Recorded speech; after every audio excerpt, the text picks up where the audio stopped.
Hey there, it's Laura Dominic. Thanks for joining me on a Plan for Joy podcast. Each week we'll be talking about things that will help you break the cycle of depletion. You know, the one that has you going from doing all the things to feeling overwhelmed, frustrated, resentment, anger, to sucking it up and starting all over again. And instead, learn to break the cycle and contribute from a place of abundance. Are you ready? Good. Let's go.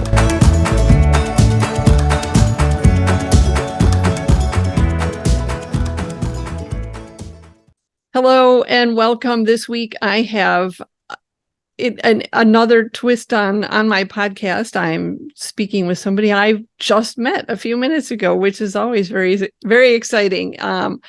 We're going to be talking about her story. And when I first heard her story through, I think we're in one of the many Facebook mom homeschooling groups, or I don't even remember which group it was. She was telling her story, and I was so amazed by her trust and just her trust that I wanted to have her on here so she could tell her story to you. So we get to meet and talk with Elaine Harrah.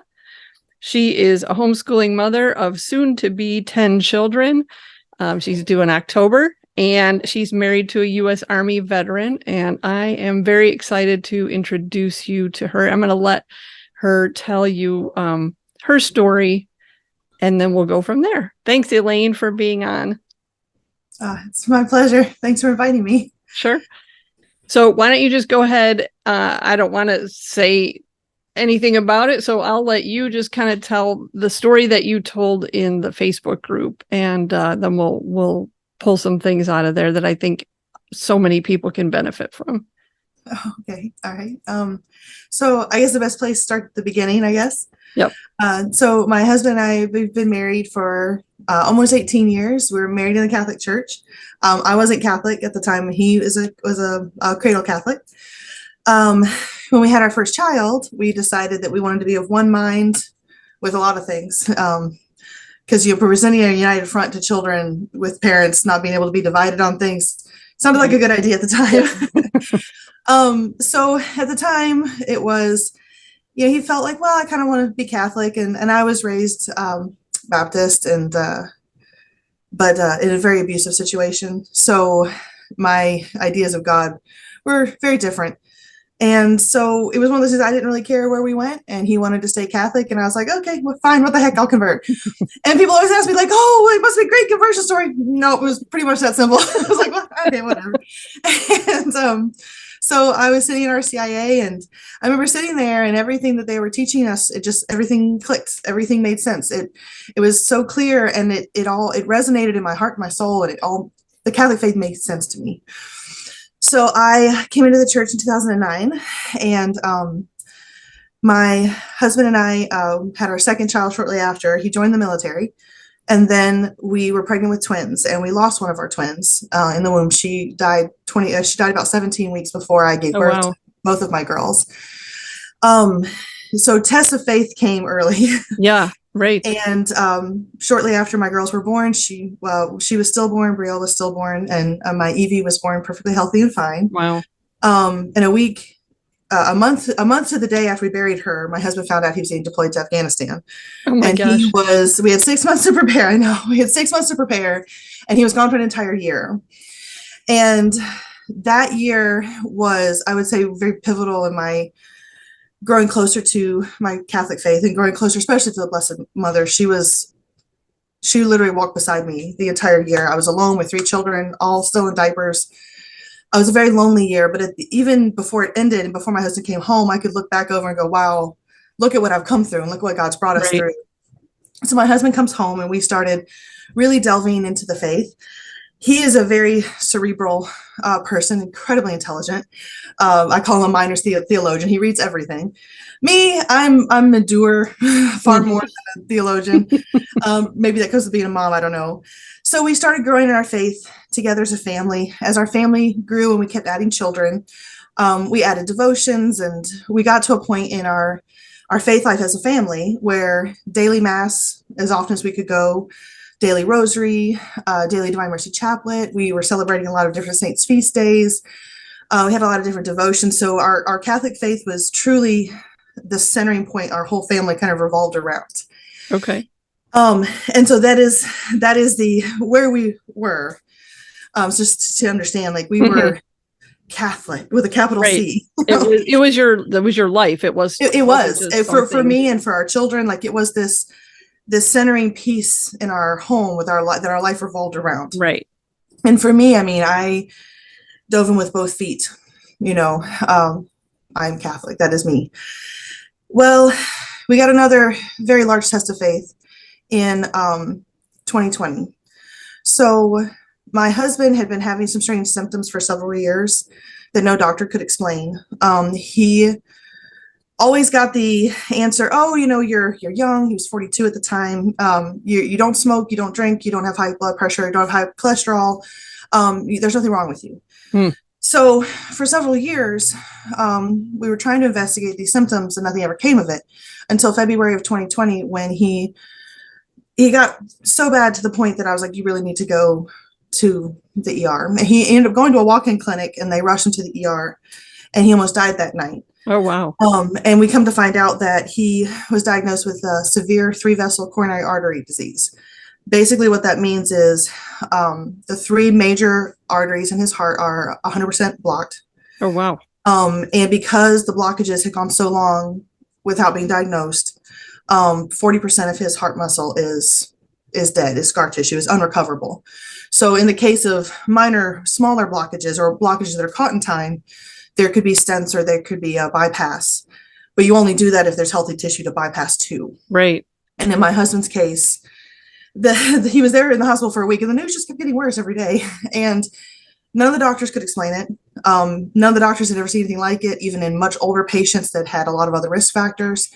We kept asking, how does this happen? No one, it's been 3.5 years and still no one can tell us why. And after a week in the hospital, they got him stable. And they told us to go home and manage the decline. Wow. And, manage the decline means basically we keep him comfortable until he passes. Right. They gave us about 3 to 5 years for him to live. And at the time he was 42 years old. So, and very young, he had still been working out CrossFitting a few months before he just died on me. Yeah. We get home for a week. We go back in the hospital and we give birth to our 8th child. So I was 35 weeks pregnant while he was in the hospital. And right after that, COVID hit and everything shut down. Yeah. I mean, that wasn't bad enough. Now you've got on top of it. Holy cow. In bunches, and right. The challenges. And so that was truly, I cannot adequately describe how devastating that was for my husband to go from thinking he was healthy, from being fit, from feeling capable, to go home, you're dying. Right. We had 8 young children at the time, and he was absolutely devastated. And at a time when we needed it most, when the going to give the sacraments frequently, going to mass, all these would have been such a comfort to us when we had no idea what was going to happen. Everything shut down. Right. Yeah. And our friends, wanted to help, but everyone was terrified to bring COVID to my sick husband and my newborn. So we were pretty much left to our own devices for the most part. My big kids are my heroes, my older children. My oldest are 15, 13, and 12 now, and they were 3 years younger at the time, but they pitched in and we made it work until I could recover enough from my C-section that I could take care of things, because when my husband came home, he couldn't even dress himself. He was so sick. Wow. And he fell into a very deep depression, which I don't think anybody can blame him for, because that's such a devastating, sudden diagnosis. And he was in a great deal of pain, physical, emotional, mental pain, and, anguishing over why would God let this happen? I have so much responsibility. I have all these young children, and he was really struggling. And I guess in a lot of ways, my faith has always been a lot more simple in that I don't have the brilliant mind he does. I'm very much a simple peasant girl when it comes to my faith. And so, he'd be like, well, why would God do this to me? And I was very ill prepared for trying to help him get Hmm. through this. I mostly just sat and tried to listen and comfort as much as I could. And because of COVID, a lot of other things shut down as well. So I tried to get counseling for him, both in the church and outside of the church, and something always happened and it never panned out. And so he became more and more angry and got to where even when the churches did open back up, he did not want to go to mass with me, with the children. And somewhere along the way, he ended up listening to some Orthodox priests on YouTube. And he came to me and he's like, well, I think I found something that's started to give me peace. And I'll be honest, at the time I was pregnant with our ninth child. And at the time I was like, great, go. Because I was so, I'm a woman and I think about things very differently. Men and women are very Oh, different. right. They deal with things.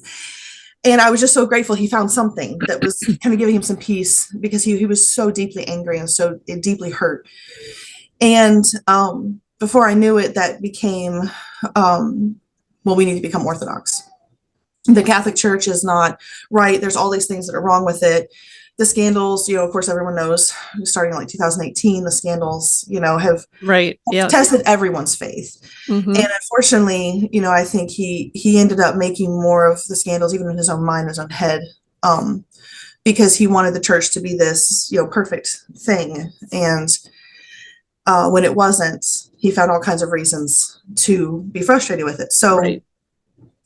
long story short, we ended up leaving the church. And to his credit, he never forced me. He was always, well, either all of us go or none of us go. And I received a lot of criticism for following him. But what I'm really grateful that God helped me understand in that moment was my husband had already lost so much. His health, his plans for the future, his vitality, his ability to even pick up our child. Like, he couldn't even pick up our 1-year-old. He can't sweep the floor without pain to this day. He had lost so much. And at the time, I could not get anyone to help me keep my husband Catholic. And there are many reasons for that. But that's no one's fault. But at the time, I realized that if I didn't believe in him in that moment, when he already didn't believe in himself, that it would have killed him. If I had fought him on this point when he was already, because I knew he was hurt and he was grieving. Right. And he was angry. And more than anything, he needed me to have his back in that moment. And so I prayed and I followed my husband. He is the authority placed over me. He is Right. head of our home. And the other thing too is, like, I always have been very careful when it comes to raising my children, because children don't do what you say, they do what you do. And I've always told my children, follow your daddy. Follow your daddy. He's the leader in our home. And so God gave me that moment to put my money where my mouth was. Yeah, And exactly. how do I go from all their years? And I have teens, starting to enter the teen years. How do I then go, well, you can't listen to your daddy now? And so I was like, and I remember praying just very, very hard and going, okay, I'll follow. And so we did. We followed. We all converted. We officially joined the Orthodox Church about 1.5 years ago. And like I said, he did not force us. We went willingly to follow him. And for a time, he had some peace. It broke my heart because being Catholic is me. Well, right. But Right. I didn't want to ruin my marriage, and I didn't want to destroy my husband. And so I followed. Right. And I think, first of all, the perfect storm was brewed before to set this all up. You couldn't have asked for worse circumstances No. surrounding, like, leading up to this point. And we're going to talk about this other part a little bit later, but I think sometimes people can easily look at you and judge you just on the surface and say, oh, look at that. You just like that, you gave up your faith. But you had to do what was right for your marriage, and you prayed, and you know what I mean? This was discernment after discernment. And I think it's just really important to remember, as if you're an outsider looking in on somebody else's situation, that you have to give people the benefit of the doubt and ask questions, right? We'll talk about this a little bit more, but it just, you know, Catholicism was your life. This was not an easy decision by any means. I wouldn't have made it if I hadn't felt like the stakes were exceptionally high. Exactly. Well, right. And part of the reason I made it too was because like my husband is a good man. He's been a good man my whole marriage. Right. And he was, in that moment, he was a broken, lost, grieving child, desperately looking for the love of God the Father. And he has always struggled to see God as a loving father and not as a kind of remote, kind of, I'm punishing you, you know, getting revenge kind of thing. He's always struggled with that. And I knew what he was looking for was God. And God does not make himself hard to find. So if he was looking for God, God was not going to let him lead our family anywhere horrible. You know, so it was more of like, okay, well, there's got to be a plan here. Right. And turns out there was. So, you know, we became Orthodox. It was a very, very hard transition. The Orthodox liturgy is beautiful, but it does not have the clarity of Catholic teaching at all. And my children and I, we really tried to adopt the new customs and the new prayers and everything. And for a time, my husband seemed like he had peace, and my children and I just kind of muddled through. It was really devastating to me to see my children had showed such great fervency as Catholics, and that fell by the wayside. And that, which was, especially for my oldest son, who's now 13, that was very worrying for me. Mm-hmm. But over the course of that year and a half being Orthodox, my husband just kept butting up against problems and questions that he couldn't get answered. And, you know, we are 3.5 years into a 3 to 5 year prognosis for his condition. And so there's a very real possibility that God may take him before our children are grown, especially if we have another one on the way. And I kept asking, I was like, please give me some material. Help me find something so that I can teach the children if I have to do it by myself. And he tried. And he kept trying to find clear teaching, clear understanding of things. And the more he read and the more he studied, the more he realized that the things that he had been frustrated with the Catholic Church, that he really had been thinking about it the wrong way. And he described it to me as that he had built up this idea of the perfect church in his mind, and it had become an idol for him. Okay. This perfect Catholic Church. And that when, you know, faced with reality and the fact that there are scandals and there are problems, when his Catholic Church didn't hold up to that idol, that he became disillusioned with, he became angry. And he said he realized it took him a while to come to that realization. And in the meantime, as he's going to walking through this, the children and I are just kind of floundering, to be honest. Our faith, like, we had been praying 7 times a day as a family. We have a prayer rule. My kids would be like, Mom, can we pray? I'm really hungry, because they knew there's always prayers to be said before any kind of a meal, any kind of snack, anything like that. And so that all the peace and the centering and all the prayer, all that, it fell apart. It really did, much to our detriment. And my boys refused to serve. They had been avid altar servers in the Catholic Church, and they refused to serve in the Orthodox Church. And it took me a while to kind of pull out of them why. And they just said, like, it just doesn't feel right, Mom. I was like, okay, all right, I'm not going to force you. So about 3 months ago, my husband started going, I think we need to go back to the Catholic Church. And I was like, okay. I was like, well, if that's going to happen, then I want you to make sure that all of the questions and all the doubts you have, you need to put them to bed. Because if we go back, I'm not leaving again. Right. And so he spent several months praying. We prayed very hard. I prayed very hard. St. Monica was my confirmation saint, and she's my girl. My example in perseverance, she is.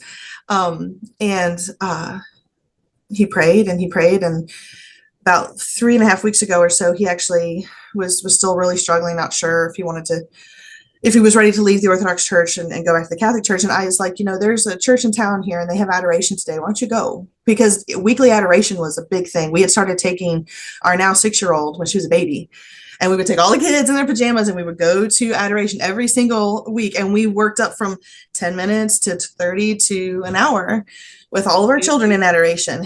And I told him, like, look, it's right there. Why don't you go and sit?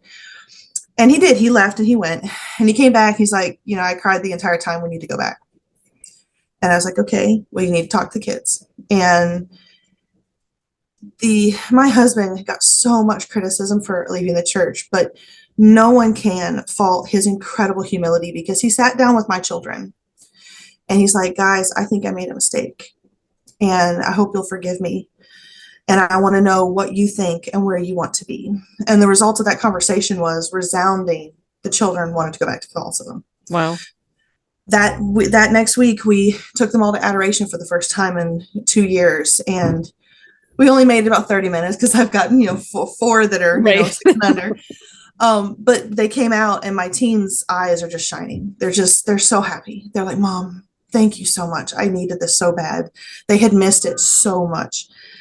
And we picked up the rosary again, our nightly rosary. And last week we picked up our 3 o'clock Divine Mercy Chaplet again and started going to daily mass, not receiving. But we've been talking to our local priest, and by God's grace, we will be officially Catholic again very soon. Beautiful. For which I am. So there's no words to express my joy about this. So that's pretty much been this path that we've walked. Which, just to clarify, because sometimes it gets confusing, the Orthodox Church, because we have the Byzantine Church, which is in communion with the Catholic Church, but the Orthodox Church is not, because they don't follow the Pope. Is that correct? There's several things like that. It has to do with the filioque and the creed. It has to do with not recognizing the Pope. There's several other things, but yes, the Orthodox Church is not in communion. No, and we came into through the Russian Orthodox Church. Okay. And yeah, they are not in communion with Rome. All right. I just wanted to clarify that, because I know a lot of times people get really confused. What do you mean Orthodox? I like going to an Orthodox mass. No, that's not what we're talking about. Yeah, we're not talking Eastern Rite. We're talking, the Orthodox Church. Okay. Yeah. So what just blew me away about that, there's so much in that story. But not only are you, pregnant and having babies and homeschooling and doing all that stuff, now you're dealing with your own emotions and your own thoughts and your, all that. How on earth did you not lose your mind, honestly, in 2 years? Grace. I mean, truly, it's one of those things where, and this is the thing that I always come back to. There's been so many times in my life where I've not been able to see what God's purpose is. How can God possibly make good out of this? Right. I remember after we had lost our daughter, and we buried her, and my husband was in Afghanistan, and I'm here by myself with 3 children at mass. And I remember hearing a homily where the priest said that we need to get to a point in our life where, we can say to God, for all that's been, thanks, and mean all, and for all that will be, yes, meaning all. And I remember sitting there in that moment in my own grief and my loneliness and missing my husband, not knowing if he would come home, and missing one of my precious babies, and going, there's no way that I would ever get to that point. And yet it's been almost 13 years since we lost our daughter. And I can finally say, I see the good that you did for my life. I see how you opened up my heart, even though I lost my girl. You opened my heart to all of these beautiful babies. And I've had all these beautiful babies since as this beautiful consolation.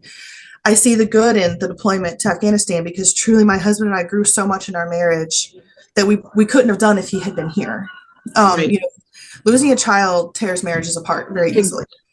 Very much. And somehow we wound up spending a year apart, and God made us stronger for it. Isn't that, so it's one of those things where in that moment, it was like, okay, do I trust or do I try to take control of the situation?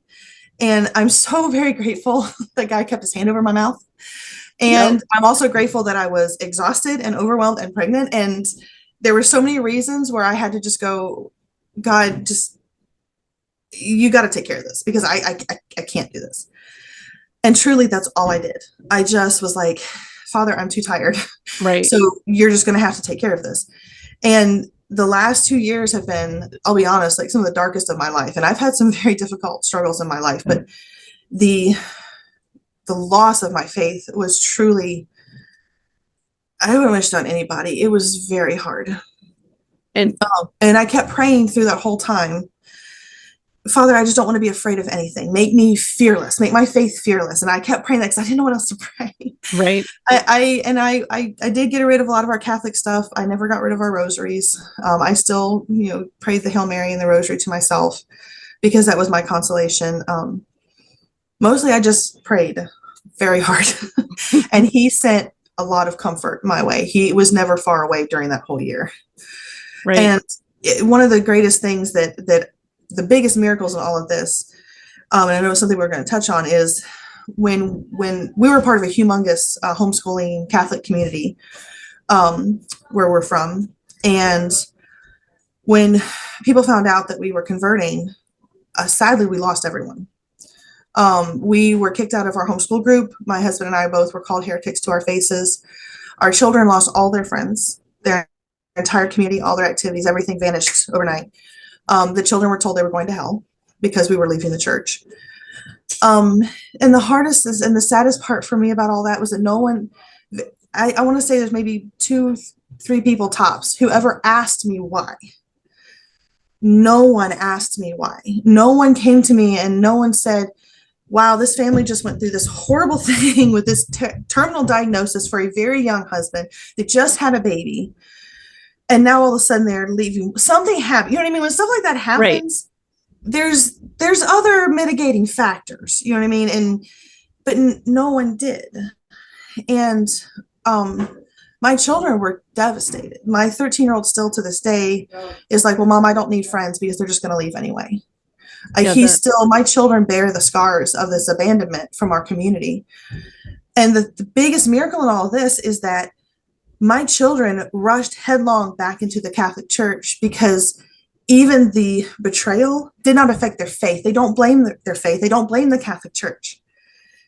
And the level of forgiveness that they've shown, I want to be like my kids. Oh, right. I want to be like my kids. I hope everybody's hearing this right now because they so many people would blame the Catholic Church for so much less. Exactly. Right. Than this. My children lost everything. We literally went from this beautiful, huge community we've been involved in for almost 6 years. And suddenly we lost everything. And we were completely alone. And my kids, like I said, my kids still carry some serious scars from this. They were very young when this happened. And yet they don't blame their faith. And right. And that's the amazing thing, right? Is there's so much much going on. It's a miracle. It's a miracle. And that shows that God always had a plan. Right. And it was beautiful because I told my husband, he's like, man, I later on after, he talked to the kids and the kids told him, no, Daddy, we really want to go back to the Catholic Church. And they were very respectful about it. And they're like, Daddy, we forgive you. Please don't worry about it. We love you. It's not your fault. And they were so magnanimous about it. And later he's like, man, I really feel horrible for doing this. And I was like, you shouldn't be. I said, because I don't regret following you. And when you lost your faith, you got to see it reflected back in the faith of our children. You gave them that faith. You were teaching them all those years. You may have lost your faith, but your children kept it. And when you needed it most, they reflected it back at you. And if that's not a miracle, I don't know what is. Right. I mean, that out of the mouth of babes, that's for sure. Yes. That's yes. But I just don't, I guess when I look at situations like this, I think to myself, surely there had to be like somebody who could have rallied around you and just said, at least talk. Let's sit down and talk. I need, why can we talk and understand? I don't know. Like when I heard that part of the story, that just blew my mind. That talk about honestly, it shocked me because I was not prepared. And I'll be honest, like, I just said nothing when all of the accusations started. I was too tired and too brokenhearted to fight back. So I didn't, no one was asking. So I just like, okay. And I kind of just bowed out. And, Right. and truly, you know what? I mean, I look at that whole time period, and we're not the only people that have been struggling with the scandals in the church and the scandals in our world. And COVID tested everyone's faith a lot. Yes. And I'm sad that friendships were lost, and I'm sad that I never got a chance to explain. I'll be honest, like, even in that moment, I'm not sure I had any idea. Like, I had no idea when I followed my husband that it would come back around to this Oh, right. incredibly happy ending, that I would truly get my heart's desire and come back to the church. I didn't know. Right. And but at the same time, like, I don't know what was going on with them either. I don't know what kind of struggles, those friends that were facing. So I can't judge them too harshly. It makes me sad, but I mean, and this is like you said, we should probe deeper. When our friends are struggling, or when we see our friends falling away from the church or falling into disillusionment, we are called, we need to go and go, are you all right? How can I help you? Right. If you're struggling, how can I help? Exactly. So, I mean, who's to say there wouldn't have been somebody out there who could have walked with him through this, outside of you, that could have given a different perspective. They have just tried, and that's a really sad thing to see. Just another huge part of this trial, that you had to lose all of that on top of everything else. And so, and then I keep thinking the whole time you were saying this was just that you didn't know the outcome. no, Like, it could have been another 5 years. You have had no idea at the beginning where this was even going to lead. And so that is to trust God so completely that you surrender. It was complete surrender, which is what I think we all strive for, just under a lot easier circumstances. So well, maybe maybe that's the point of feeling powerless, because in those moments I felt powerless to right. I felt powerless to comfort my husband.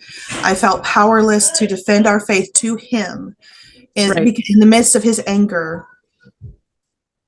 I had to choose my words so very carefully. And honestly, I think in some ways, in order to get to a place where you can trust, God has to make us powerless once in a while. Fulton Sheen Right. said, sometimes to get to the hardest hearts, God has to break them. And I think that goes too when there is nothing else I could do. I had no choice. But when we do let go, when we give it to him, he does incredible things. Right. That's a beautiful lesson that I hope everybody can take from. I mean, I know that it's touching me deeply, because I been, I think everybody does struggle with that. Well, I trust you as long as it goes this way. Human condition right there. Right. Yeah. So I'm good until it starts to look a little different than I expected it to. Then I have a hard time. Like, are you even listening to me? What's going on here? So to be able to, and like you said, the fact that you were just utterly exhausted and powerless. It helped. It did. Right. I had no choice. Honestly, too, I think it comes back to, the purpose of marriage. My husband, in our marriage, my husband is placed over me. He is the head of the home. And it is very hard for women to submit, for women to follow. Everything in society and everything in our culture tells us we're supposed to be the boss babes, we're supposed to be in charge. And submission to our husbands and to lawful authority is very hard. It is. And, while it was a deep grief to leave the church, I do not regret that I followed my husband and that I obeyed him, because I think about, what if I hadn't? What if I had fought him? What kind of bitterness would have fermented between us in our marriage? We've been married almost 20 years now. Right. That's nothing to throw away lightly. but what would it have done to my children to see us divided for the first time in their entire lives, to see us divided and divided so much because he was so deep in grief and so angry Right. that it would have been me versus him. And that is not the recipe for a good marriage. So, and I get a lot of criticism for this, for following him, but that was my job. My vows entailed that I was supposed to follow him. That's what God wanted me to do, because God brought it back around and he made it beautiful. So I Right. don't regret that choice. And Right. I don't regret following him, because my husband is a good man, and he had every right to be angry and frustrated and hurt. And when we left the Catholic Church, he had a lot of questions. He had a lot of doubts. God has made such good of this, because we can now come back and there are none. Yeah. And if my children's faith has been tested this hard so young, think of what God must have waiting for them, what kind of Right. jobs he must have for them to do, to Mhm. have tested their faith so thoroughly, so harshly at such a young age. So while we did leave, and we were disobedient in leaving, but we come back now more humble and more committed and far stronger Catholics than I think we could have been otherwise. You're still in the same community, right? So you still. Oh, actually, we're not now. Okay. We did end up moving several states, mostly for his health. We went from my favorite, a polar bear type climate, to a much warmer climate. We basically were at the point where we needed to do anything to kind of preserve his health. Yes. And the Okay. extreme cold was hard on him. So sadly, we're not in the same community. Well, but it's also now a completely fresh start. And maybe So. in some ways and even in that, like, there's a reason for everything. Right. And if I can encourage anyone, it's that when you're in that moment in your life, like, how could God possibly make good? Please do trust. Beg him to help you, because help you trust, because he has a plan. Sometimes it takes years to see it. Well, and that's the thing. Yeah, but he does have a plan. He doesn't put us through the ringer for nothing. Everything he's giving us because he wants us to be saints. And there will always be consolation along the way. There will always be little joys. There will always be moments of peace, because he never leaves us to struggle by ourselves. But we have no idea the ultimate design of the tapestry of our lives. We only see the threads here and there. Mm-hmm. So and I keep going back to, I know you say you're amazed that I trusted, but oh my goodness, I'm just so glad that God made me powerless, so where I had to, because I mean, he kept a hand over my mouth. He did that. It was not me.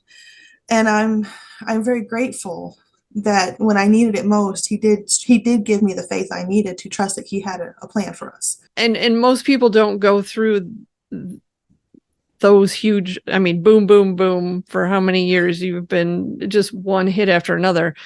Yeah. And so hopefully, even in people who are struggling with it, I mean, I know I do. It's just, you get to that point where you're like, okay, I trust you know what you're doing, even though I don't see it and I don't understand it. And it looks like it's impossible. Yeah.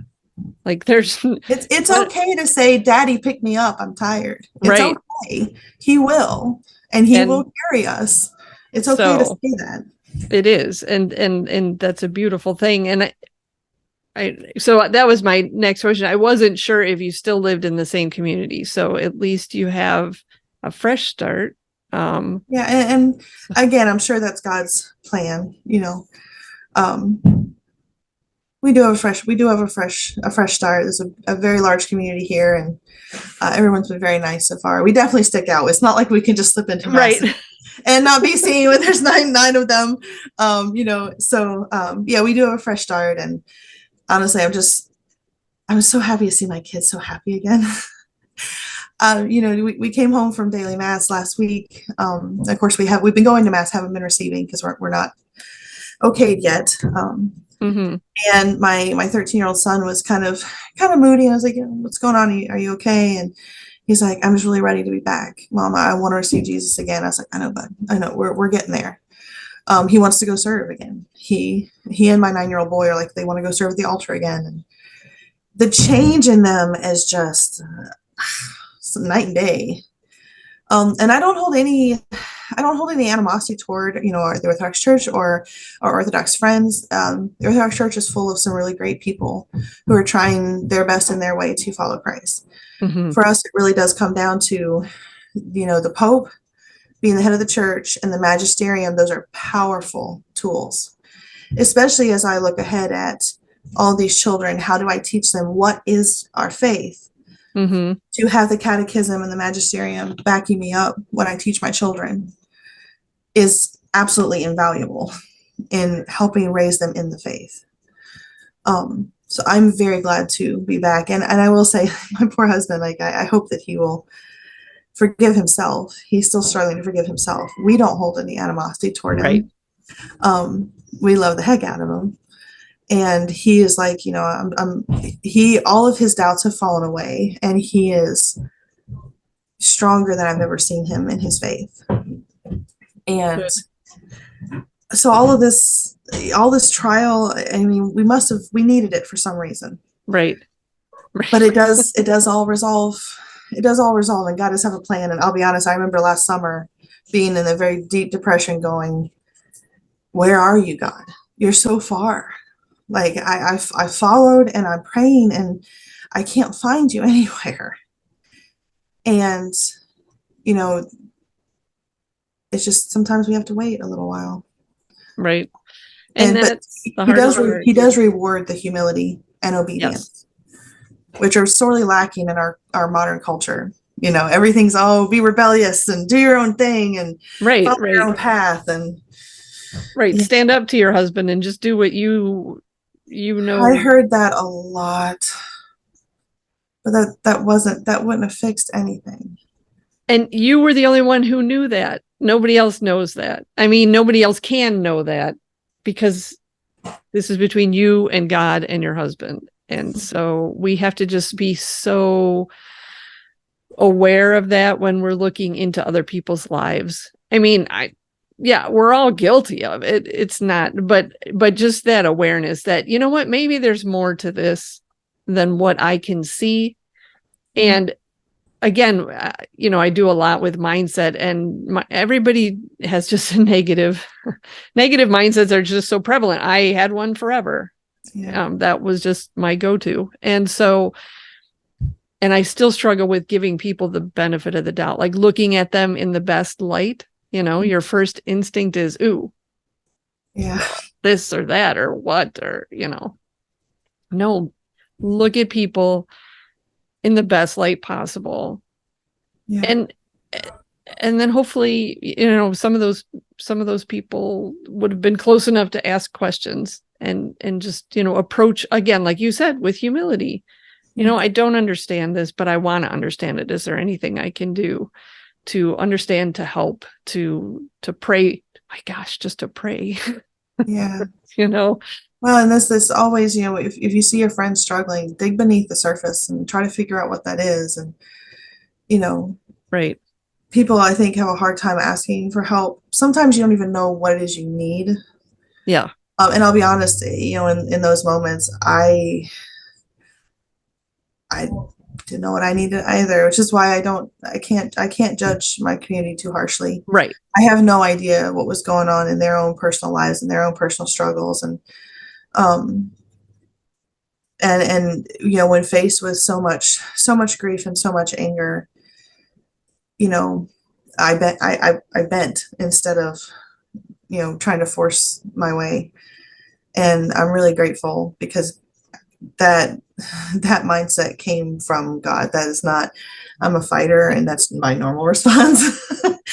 But I'm very thankful that he helped me do something different than how I would have reacted otherwise. Right. And I think too, that had to have helped. I mean, hopefully you saw that along the way, like, okay, I'm not even acting the way I normally would act. So this has to be somehow God's crazy plan because I'm not. And I love my husband and Right. I knew he was a good man. And, digging below the surface, knowing, I mean, he was expressing how brokenhearted he was. And he was just bereft. Right. And when it's coming from a place of pain, we really need to be careful and very gentle with people because that can't be fixed. Just shaming someone and saying, well, you're a heretic and your kids are going to hell. That's not helpful. No, right, right. If you don't have anything good to say, don't say anything at all. Keep those comments to yourself. Right. Again, not going to judge because we don't know where they were coming from, but I'm going to try to follow my kids' example and be as magnanimous and forgiving as my children are. Right. I'm really, that's what I'm striving for, is to demonstrate the kind of fervency of faith and forgiveness that my children have shown in all of this. Right. No, that's a beautiful example. Yeah, they're my heroes, man. They really are. Okay, so at this point, though, so now you're going to be all fully back into the church very soon. Yes. But you still really don't know where anything's going to go. Your husband is doing okay now, or so I was joking with my kids, telling them, when it rains, it's a typhoon, right? So the week that my husband went to adoration by himself and came home crying, so we need to be Catholic again, that very same week he was laid off. And that was 4 weeks ago. So he's been unemployed for a month now. His condition is still the same as it was 3.5 years ago. No improvement. Very, very little that can be done. He has a couple of heart procedures later this month. There's one possible problem. He has a congenital hole in his heart, and if it's safe to go in and fix that, it will take strain off the rest of his heart. But the prognosis is still very grim. My husband is my hero because even through all of this, he deals with daily pain, heart pain, weakness. Like I said, he can't sweep the floor or pick up our 1-year-old without pain. So when it comes to yard work, housework, homeschooling, appointments, finances, all of that, I'm the one that does it. Right. I keep telling them, I'm like, you're management. You tell me what to do and we do it for you. And my teens and my younger children they all help. We all pitch in and help out, but it's a very heavy weight. I could definitely use prayers for a job for him. He had an interview today, and tomorrow we finish up a 9-day novena because he has an on-site interview tomorrow with another company. Okay. And God's will be done. We've been fighting with the VA for some benefits because he did serve and he has service. And now he is severely handicapped because of his heart. But through all of this, through all of his pain, all the pain, the brain fog, the fatigue, having lost all physical capacity to do any kind of work, physical work, he's still been working full time. He's an engineer. He's still been working full time, providing for us. So, but he currently doesn't have a job. We're praying. So pray for a job. Yes, definitely. And pray for his heart procedures at the end of this month. If the hole cannot be closed by catheter, the only other option would be open heart surgery, which is extremely risky because given the damage to his heart, there's a grave possibility they won't be able to restart it after surgery. Okay. And so he could die in surgery. And so we will not be doing that. Right. Unless there is, like, he's at the end and he's getting worse. He was going back into active heart failure the end of May. He has to be very, very careful what he does, what he eats, how much he sleeps, which of course makes working full time hard. Yes. And pray for me as his health declines. It's become pretty obvious that I'm going to have to transition into being the working spouse. As we're about to have 10 children, 15. Yeah, right. Okay. And as I'm currently homeschooling 6 of them. So I actually do start working next month. I have a wonderful opportunity to teach hybrid classes to incoming homeschool students who are trying to transition from public to homeschooling, and hybrid classes are available, and I get to teach the middle schoolers. Okay. So it's a wonderful opportunity, and after being a stay-at-home mom all these years, I need something on my resume if I'm going to go and work. Ultimately, I'm finishing my courses to be a lactation counselor because after nursing 9 babies, I really ought to be helping others do the same. Maybe eventually doula, perhaps a midwife. But there's a lot of changes going on in our life right now. I tell my children, when it rains, it's a typhoon. Right. So, Wow. so we could use a lot of prayers because the trials haven't ended. One No, no. thing, this one thing is so much. I wish I could describe to you just how much peace has come back into our life, just as we have picked up our prayer rule again. And we've gone to adoration and we've gone back to daily mass, even though we haven't been receiving, just being there, being Right. present is so like there's that part of our life is going wonderfully, which has made so much peace at my home and with my children. It's incredible the difference it's made. But there's still, heart procedures. He needs a job. I start working, and then we'll have a new baby, Right. born in October. There's still a lot. There's still a lot. And again, in all of this, God has a plan. If He's throwing more at us now, there's a reason. Right. And mostly just, please pray for my husband. God is the one who determines when we go and how long Exactly. we're here for. Doctors said 3 to 5 years, but doctors aren't. Right. And 3.5 years later, he is still exactly the same as he was at his diagnosis. Right. He's actually better because, of course, we've gotten fluid off and he walks and he's in a much better shape than he was then. Heart's still the same, but to not have any necessarily bad decline in 3.5 years is hopeful. And all I want is one more Christmas, one more anniversary. It'll be 18 years for us in October. Be 19 years since our first date in November. I'm greedy. I told him, I was like, you've given me all these kids. You're not backing out now, dude. You got to help me raise all these kids. Exactly. I was like, I'm not letting you out. I got 50 at least, right? 50 at least. 50 years at least. And then maybe I'll cut you some slack and let you go. So I would just ask for as many prayers as you can send my way. Yes, definitely. And that definitely. Everyone would pray at Thanksgiving for me. Thanksgiving. Everyone rejoice with us because God is good and He has a plan. And though we were out in the desert and exiled, prodigal son-ish, very much. Yes, right. He has brought us back.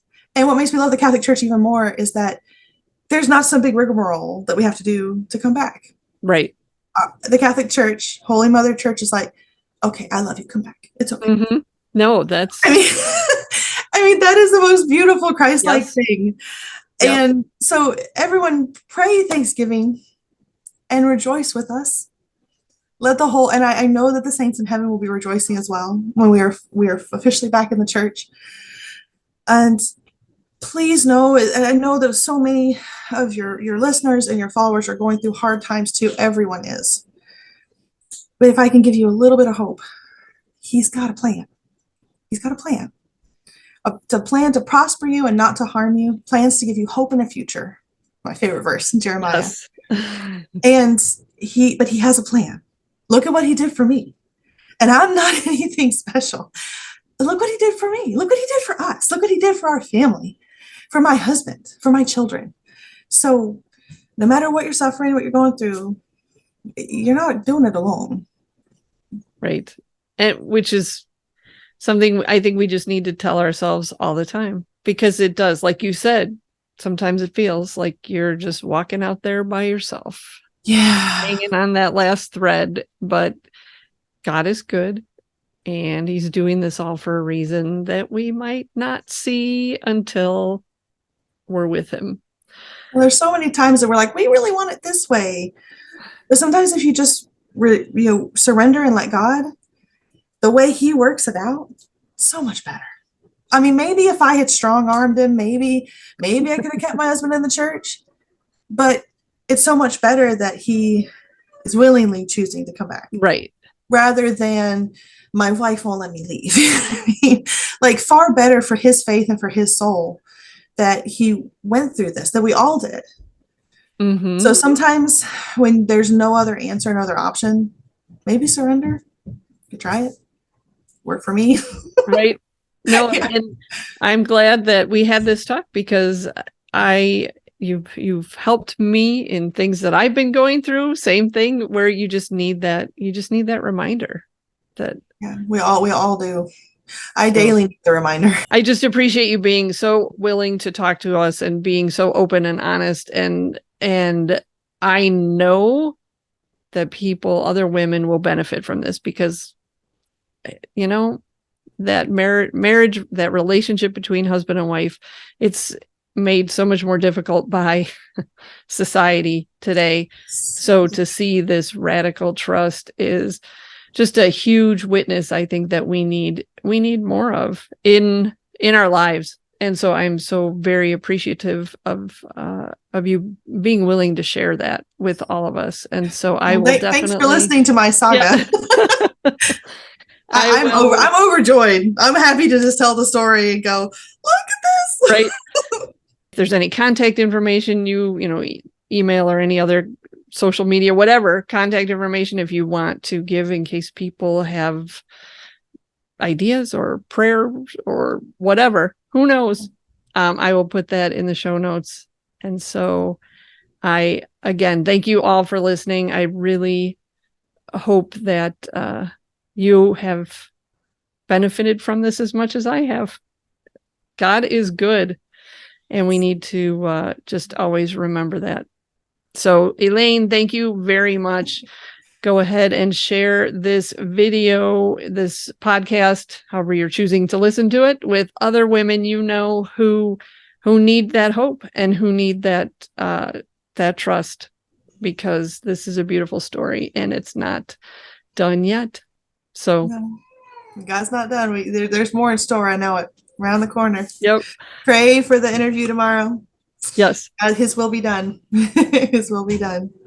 So thank you. And I will talk to you all again next week. Have a good week.